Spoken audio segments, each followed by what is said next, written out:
agora, aqui no canal, a gente vai começar uma série de entrevistas baseado na atividade aí de dezembro do distrito. Eu me inspirei em fazer uma série de casos de família budista, né? Entrevistar um veterano aí com uma grande história a cada vídeo do canal. E hoje a gente vai receber ele, ó, Adriano Cruz dos Santos, 44 anos, budista, gay, mora na periferia do Jaraguá, aliás, todos nós moramos, né? E vai contar pra gente um pouquinho da nossa história. Oi, Dri, bem-vindo. Obrigado, Gilson. É um prazer estar aqui com você. Que bom receber o Dri aqui. E a gente vai começar esse bate-papo hoje. Queria saber um pouquinho da sua história. Você conta pra gente como que foi essa descoberta da prática budista, né? Sim. Com quantos anos? Então, assim, como que você conheceu o budismo? Essa é a pergunta principal que todo mundo quer saber. Eu conheci o budismo, eu era pequeno, né? Eu tinha 10 anos de idade. Eu conheci através de uma veterana, que o nome dela era Tereza, né? E ela já faleceu, né? Falecida Tereza, que a gente perdeu Uma grande recente. missão foi através dela, né? Que eu conheci o budismo. Entendi. Como que ela... Mas assim, você frequentava a casa Eu dela? frequentava a casa dela, né? Foi logo lá no começo, que era mais rigoroso, né? Da prática. Ela estava fazendo, daí eu cheguei lá na casa dela, né? Tomar café e tudo. E ela estava recitando Daimoku, né? Porque ela não tinha Gohonzo ainda, né? Aí ela estava no quarto dela, recitando Daimoku. Aí eu perguntando para ela o que ela estava fazendo, né? Ela me ensinou. Aí, como eu era pequeno, não entendia essa língua, né? Linguagem, né? Aí eu comecei a recitar e de lá pra cá mudou minha vida, assim. Eu imagino para uma criança, né, de 10 anos ouvir a palavra japonesa, né? Estranha, né? E aí, Dri, assim, pra gente entender. Tá, aí com 10 anos você recebeu o Gohonzo, não, você conheceu o budismo, começou a praticar. Quanto tempo entre conhecer e começar a praticar efetivamente? Há mais ou menos uns 10 anos, 20 anos, por aí. 10 a 20 anos? 10 mais ou menos isso, uns 10, 30 que nem hoje, eu tenho 30 anos. Seja, de 10 anos a 20 de idade? Por aí. Você conheceu com 10 e começou a praticar com 20? Isso. Porque você era criança ainda. Eu era criança e não entendia ainda muito sobre a prática. Tá, mas aí a sua mãe, ela veio praticar logo em seguida? Ela veio começar ao mesmo tempo que eu conheci através da Tereza, né, o budismo, e a minha mãe conheceu através de uma outra veterana, né, que era a Dona Ivani. Então, mas aí então pra gente entender, com 10 anos você teve um primeiro contato, é como se ela tivesse plantado a semente, aí 10 anos depois foi que você veio realmente. Desenvolver isso. Entendi. Foi um período assim. Não foi imediato. Não. Mas você vê como vale a pena a gente plantar semente, né, gente? Que a Dona Teresa teve a coragem de explicar para uma criança o que é Nam-myoho Renge-kyo, convidar para fazer, e o Dri veio se tornar um grande praticante. Hoje é orgulho, exemplo pra gente, né, Dri? E aí, Dri, como que foi no começo? Quando você contou para sua mãe que você tinha conhecido Nam-myoho Renge-kyo, ou você não falou nada, deixou ela conhecer? Ela chegou um belo dia em casa e falou, olha, eu também conheci o Nam-myoho Renge-kyo. Ai, mãe, eu também conheci. Não, foi uma interessante que eu falei isso pra ela, né? Justamente isso, na casa da Tereza. Eu falei isso, contei isso pra ela, né? Que ela tava fazendo uma oração esquisita, estranha, né? Porque a Tereza também ela era de uma outra religião. Ela era como chama? Era católica, né? Porque ela tinha muito quadro. Congregação cristã? A imagem dela era São Jorge, né? Era bem forte, assim, né? Tinha até imagem naquela época. Bem regional do Brasil, né? Isso, Santos, isso. né? E aí eu falei pra mãe, ela tá fazendo. Quando a minha mãe já tinha amizade com ela e tudo, mãe, ela tá fazendo uma oração estranha. Ela era eu não conseguia pronunciar direito ainda, né? Aí como ela ia na casa da Dona Ivani, a Dona Ivani costurava, aí a Dona Ivani ensinou pra ela também. Foi uma coisa assim. Ela já tinha que ter conhecido através da Dona Ivani, a Dona Ivani me ensinou também. Então, isso só me remete que quando a gente tem ligação de vida com a prática da fé, de alguma forma surge, né? Isso. Porque o Dri conheceu com 10 anos na casa da Dona Teresa, ela explicou lá o Nam-myoho Renge-kyo, ficou registrado na vida, não pode falar que ficou no esquecimento, né? Não, e aí passou com o tempo, a Dona Ivani ensinou a Adelina, né? E aí no fim os dois vieram praticar, né? Isso. E o seu pai não pratica, né? Não, meu pai não pratica. Seu irmão também não. Você tem um irmão? Quantos anos tem seu irmão? Meu irmão tem 5, vai fazer uns 49 anos já. 49, tá. E aí os dois não tiveram essa ligação, a ligação de vida é sua e da sua mãe. E da minha mãe, exatamente. Entendi. E aí no começo, lá atrás, Quando foi que você se assumiu gay? Porque aí a gente tem que linkar sua história com o budismo e a sua história LGBT. Eu me assumi gay, eu praticamente já com uns 14 anos, mais ou menos. 13 a 14 anos. Pioneiro, Me né? aceitei, que eu já era. 44, 30 anos atrás, desculpa, foi 2002? Mais ou menos isso. Não, fiz a conta errada, gente. Mais ou menos. Eu fiz a conta errada. Eu me assumi gay mesmo, mais ou menos isso. Nossa. E aí você... Já praticante. Já praticante? E o budismo ajudou nesse processo? Sim, porque quando eu já, que nem eu falei, né? Eu já nasci assim, né? Sim. Eu já nasci com só que assim gente, quem pensa que a gente escolheu tá enganado, né? Nós nascemos com essa característica. O pessoal falava, né? Me xingava na rua, de xinga, brigadinho. É natural esses aquela nomes coisa pejorativos, toda, né? Na rua. E eu não. Até sabe, eu sabendo, não aceitava. Não aceitava por não entender, né? Não aceitava. Eu chorava, nossa, era horrível. Mas aí depois, como eu conheci através do budismo, me fortaleceu, né? Sim. E através de companheiros também, que me fortaleceu, assim, eu já resolvi me aceitar mais, me abrir, né? E hoje estou completamente diferente do que era antes. Entendeu? E é um alívio, não é, André? Muito. A gente Fortaleceu sente aliviado. muito. Tá, e aí, no começo, quando você contou que era gay, como que foi o seu irmão, o seu pai em relação a isso? Bom, porque a primeira pessoa que eu contei, assim, que tem mais, assim, intimidade, assim, para contar, é minha mãe, né? Sempre minha mãe, que minha mãe é minha amiga, parceira, né? Mesmo minha mãe, assim, nesse tempo, ela sabendo disso, né? Que meus tios, os amigos, tudo que convivia com a gente, falava para ela, Adelina, seu filho nasceu assim, é assim. Só que ela também não aceitava, não entendia tudo, né? Ela já até brigou com os meninos me xingavam na época de escola, por exemplo, né? Eu já uma briga, já foi em escola, me defender e tudo. Aí contar para ela foi assim, foi uma grande barreira, né? Porque para contar assim, para ela, eu sei que no fundo ela já sabia disso, sim. Mas eu contar para ela sofreu ao mesmo tempo, porque ela achava para ela assim que que não era, né? Ela me defendendo tudo, mas ouvi de mim. Depois ela começou a entender. Acho que toda mãe, né? Ela quer ouvir da gente. Minha mãe foi igual, né? Minha mãe deve estar vendo o vídeo ou se vê. Ela também brigou com primos, com amigos. Ela falava, enquanto você não falar da sua boca, eu não aceito. Exatamente, sim. É da mãe, né? Exatamente. E aí quando eu contei assim pra ela, a gente posso falar uma coisa, foi um alívio. Foi um alívio. Gente, você que tá vendo esse vídeo, que é LGBT ainda não se assumiu, sabe? Busca, seja na fé que você tiver, busca uma orientação e tenta contar, né? Conversar com a mãe. Acha o melhor momento, que a mãe da gente, e a mãe que estiver assistindo e tiver um filho LGBT, acolhe. Mas é porque a mãe é uma figura mais... Sim, mas... Claro, o pai também, né? Sem dúvida. Às vezes tem gente que tem ligação mais com o pai do que com a mãe. Ou não tem nem a mãe presente, a mãe, né? Faleceu, infelizmente. A gente tem um companheiro aí maravilhoso. O Vika vai sentar aqui para fazer a entrevista. Quero você aqui, hein, Vinícius? Ele perdeu a mãe muito cedo, então ele também tem referência em outra pessoa, né? Não seja na mãe.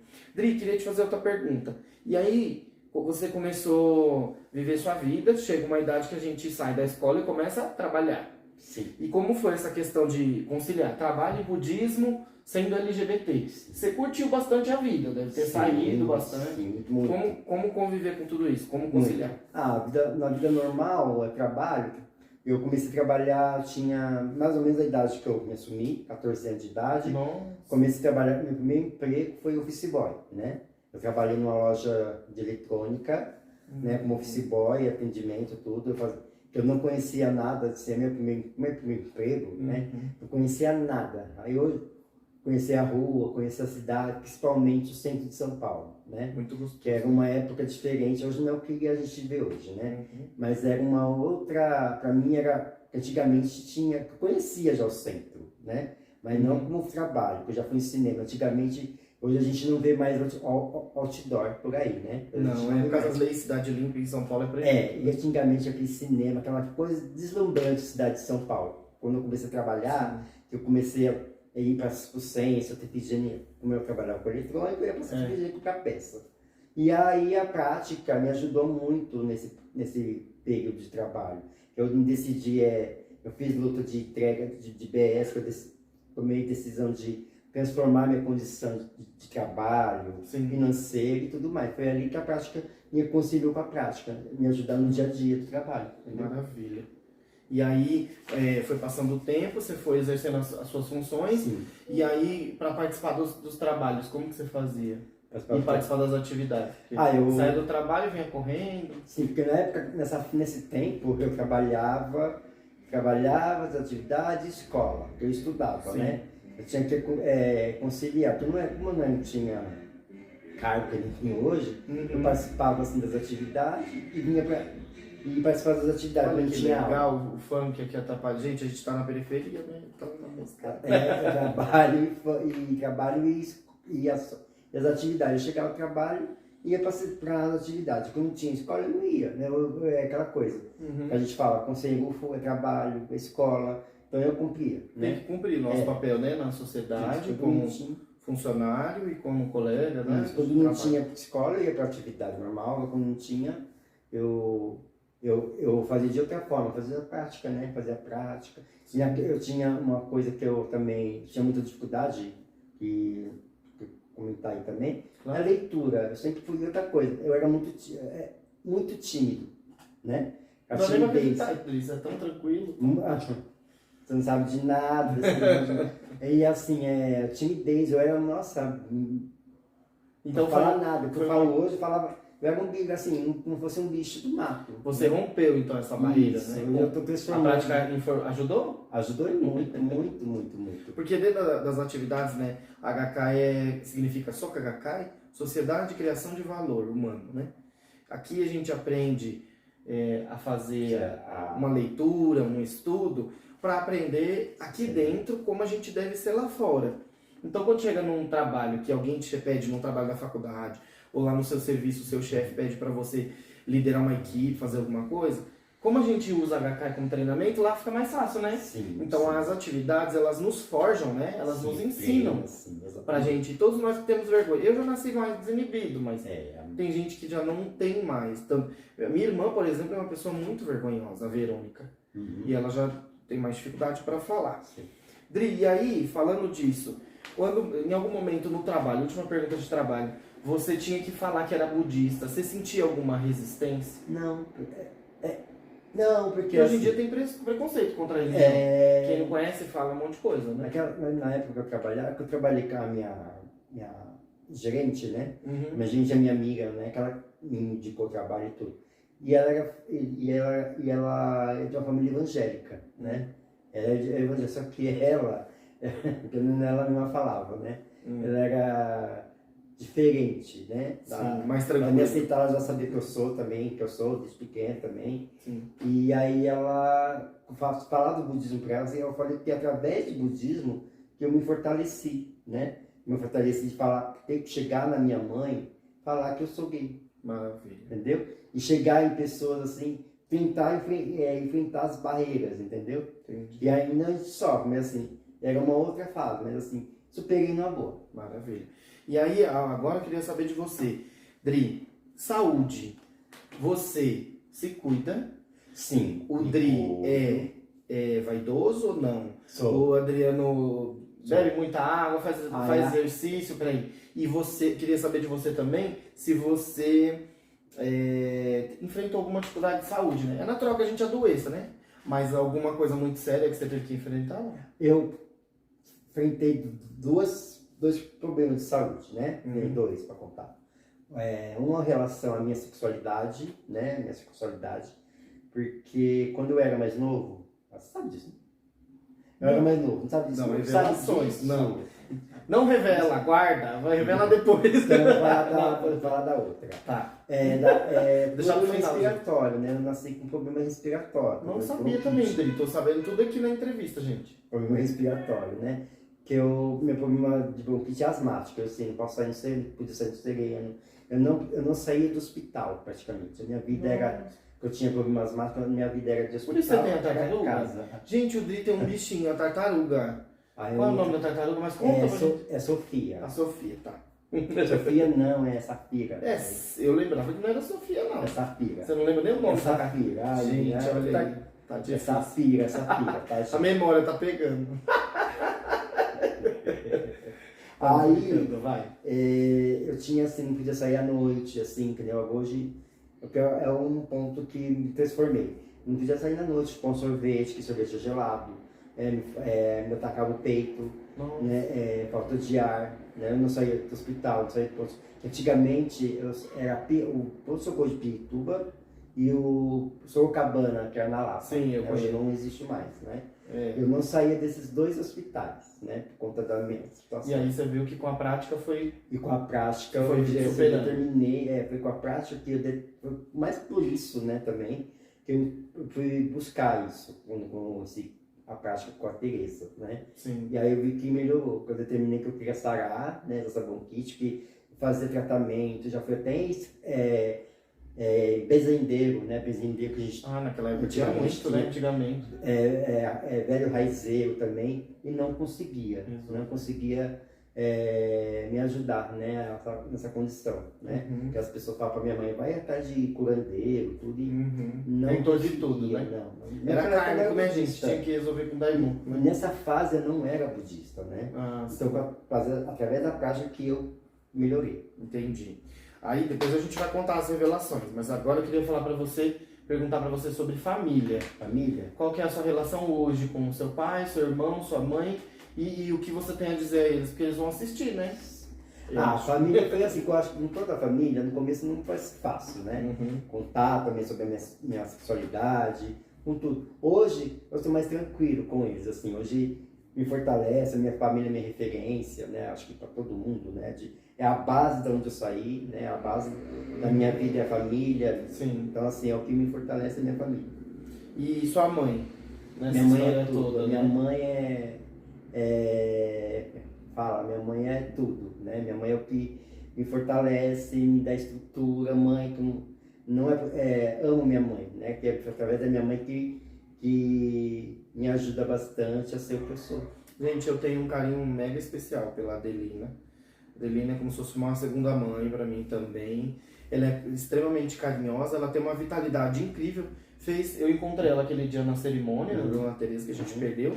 Ela tem 80 anos, igual a minha vozinha, que vai estar aqui no canal para dar entrevista, para contar a história dela também. 80 anos, gente, que vitalidade. Isso é possível com a prática, né? Sim. Sua mãe tem um vigor. Você Sim, me falou que sua mãe tá trabalhando, né? Tá trabalhando. Como pode, gente? 80 anos, eu estaria aí, sei lá, na praia. E ela tá trabalhando. Ela tá trabalhando, porque minha mãe, assim, que minha mãe, acho que eu puxei isso com certeza, acho que é da minha mãe, né? Que minha mãe sempre foi independente, para ter as coisas dela, comprar as coisas dela. Minha mãe é muito vai que nem. Eu puxei isso também, questão da minha mãe, vaidade. Porque minha mãe é muito vaidosa, gosta de fazer Você falou que você é vaidoso arrumar. também, você usa creme, essas coisas? Uso creme no rosto. Que eu minha mãe dei, gente, também 44 anos, olha a putz dele, olha. usa creme e tudo, puxei da minha mãe, é lá da minha mãe. Maravilha. E que eu ia perguntar pra você sobre... Sua mãe, há um tempo atrás, enfrentou também um problema de depressão, né? Sim. Quem foi que diagnosticou esse problema? Eu, né? E eu, através de você também, que me alertou, né? Eu senti que ela tava chateadinha. Porque minha mãe não quer, quando você me contou, né? Você me Foi. contou porque minha mãe, ela não queria me preocupar, né? Porque depressão a gente sabe que... E aí ela, através de outra pessoa, que foi a minha, ela confidenciou e eu dei o toque. Olha, leva a mamãe, né? E eu não sabia, né? E a gente, porque assim, que nem hoje em dia as pessoas têm depressão, a gente não percebe, né? Não. Como a gente não percebe, através da dica dele, eu comecei a perceber, né? Aí eu conversei com a minha mãe, porque minha mãe, ela não estava querendo comer, ela não queria saber mais nada da vida, praticamente, né?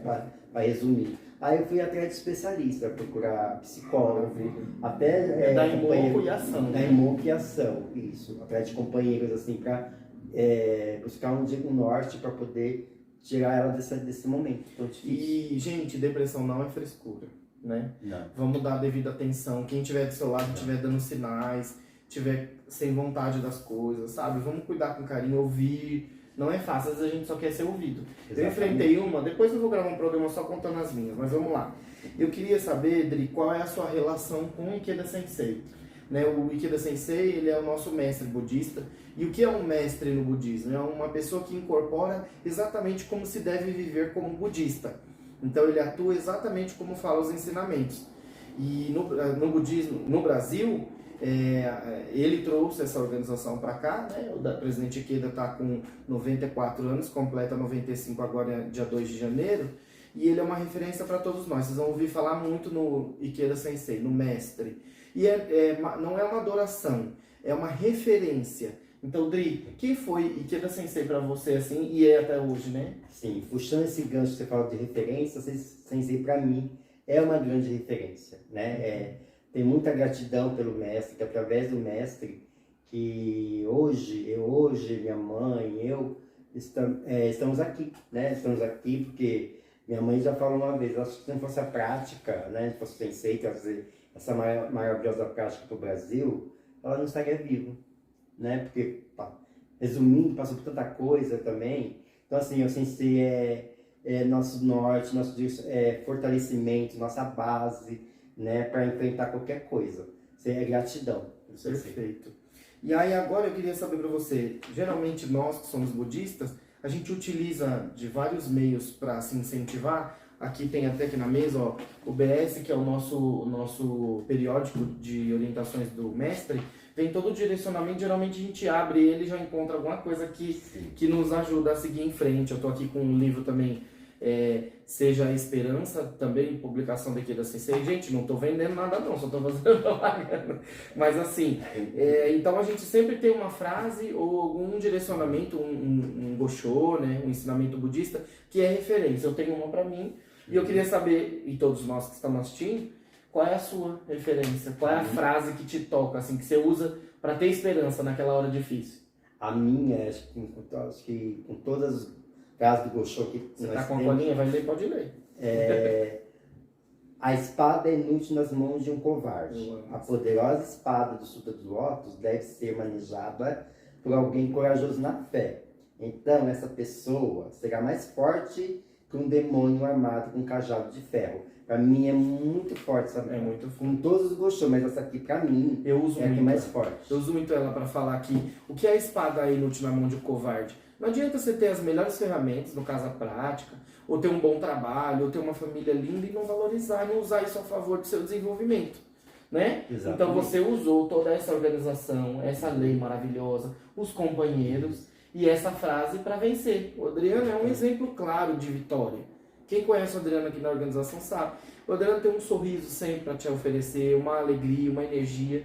E eu sou puxar saco dele porque eu adoro ele. Nós somos muito amigos, né? Sim, obrigado. Dri, imagina, amor. Eu queria saber, agora nós vamos fazer um bate-bola, jogo rápido. Eu pergunto, você responde, certo, tá bom? Certo. Um sonho. Você deve ter tido vários, mas um sonho. Um sonho, conhecer o mundo. Conhecer o mundo, rodar o mundo. Isso. Família, o que é pra você? Minha base. Amor, e agora a gente quer saber do coraçãozinho dele. Tá preenchido, não tá? Tá apaixonado? Isso tá assim, ó. Tá apaixonado sim ou não? Só pra... Apaixonado? Tá neutro. Neutro. E amor? O que é o amor? Amor, quando você tem amor, você tem vida, né? Amor é vida. Maravilha. Fé, Dri. Fé inabalável. Gakkai. Gratidão. Gratidão. A sua mãe. Perguntar da mãe Minha mãe é Adelina, gente. Dona Adelina. o coração, né? Que nem que foi falar do coração. Amor, né? Coração. Coração que bate forte, que me faz viver, faz inspirar. Eu tô no mundo, né? Através da minha mãe. Meu pai também, claro. Mas a minha mãe que é minha viga mestra. Maravilha, eu fico até emocionado. Os amigos, Dri. Tem muitos. Amigos, assim, contar os dedos, tem bastante. Ó. Amigos mesmo, né, de verdade, eu tenho bastante. Você é um deles, né? Eu tenho a Jade, que vocês vão conhecer também. Uma pessoa Vai a Jade, Jade vai estar aqui, gente. Ela é muito ocupada, mas ela vai estar. A Jade, a Nil, a Tereza, a própria Dona Tereza, né? Que sim, hoje, a Nil também, muito ocupada, mas vai estar com a gente, né? E outros veteranos. Se eu falar que eu vou estar vai esquecer alguém, né? Todos. E agora, gente, para encerrar, que está acabando, infelizmente, o nosso programa, eu queria ouvir de você uma decisão. Qual é a sua decisão daqui para 2030, que é uma referência para a gente dentro do budismo, e daqui para por toda a eternidade, até os últimos dias da sua vida, qual é a decisão que você tem? Assim, o que você sente? Decisão de qualidade de vida, né? Cuidar mais da minha saúde, ter um trabalho que eu possa me dedicar à própria organização, ter condições, né? Proteger, né, com a minha vida, a Gakkai, né, em Porto com Sem Ufo, e poder conquistar as minhas coisas, né? Poder fazer as coisas que eu gosto de fazer, como eu falei, viajar o mundo, viajar, comprar as coisas que eu gosto, poder proporcionar uma condição de vida melhor para mim e para minha família. Perfeito, gente. Que delícia, né? Ouvir a história do Dri. Queria agradecer, Dri, Imagina. pela presença. A gente vai trazer mais vezes. Nós vamos fazer umas rodas de discussão sobre budismo e eu quero o Dri presente nessa roda, junto com mais outras pessoas maravilhosas, mas assim, só tenho a agradecer. Só gratidão por compartilhar com a gente todo esse momento que você tem da sua vida, de tudo que você venceu, e é exemplo para muitos de nós, né? Para mim, para todos vocês que estão assistindo, os LGBTs que praticam essa maravilhosa filosofia do budismo, usar essa experiência do Adriano, né, para vencer, para falar com a família e para se tornar um grande valor. Sim, quero agradecer, obrigado pelo convite. E vocês que vão, que nem o Papo falou, vocês que vão assistir, não só eu como outros, né, como está aqui, para mudar a vida de vocês, né? Olha, essa pessoa se identifica comigo, né? Então, se eu consigo, o Jus consegue, nós todos conseguimos. Sim. Né? Então, assim, para vocês terem como que tudo a gente pode, a gente consegue. E o mais legal, ele vai concordar comigo, o budismo, ele não tem a finalidade de sair convertendo ninguém. Não. Você que não é budista e está assistindo esse vídeo, eu tenho certeza que tem muitos, eu vou dizer para você, o bolo só é gostoso se você comer um pedaço, para saber se é bom. Exatamente. Então faça Nam-myoho Renge-kyo aí na sua casa, eu vou deixar escrito aqui embaixo. Faça Nam-myoho Renge-kyo, ore Daimoku, com o sentimento de eu quero vencer essa situação, seja ela qual for. Coloca uma data específica, Adri, é certeza, né? Exato. Pra vitória. Com certeza. Bom? Obrigado, gente. Obrigado a todos. Tchau, até mais. Próximo programa, eu ainda não sei quem vai estar, mas ó, fica ligadinho aqui, ativa o sininho, curte, comenta e segue a gente, né, Dri? Sim, pra gente poder. Eu vou por aqui a rede social também do Dri, a minha. Por favor. E olha, por favor, acompanhe os nossos vídeos, que a intenção é levar o melhor conteúdo pra vocês, tá bom? Uhul!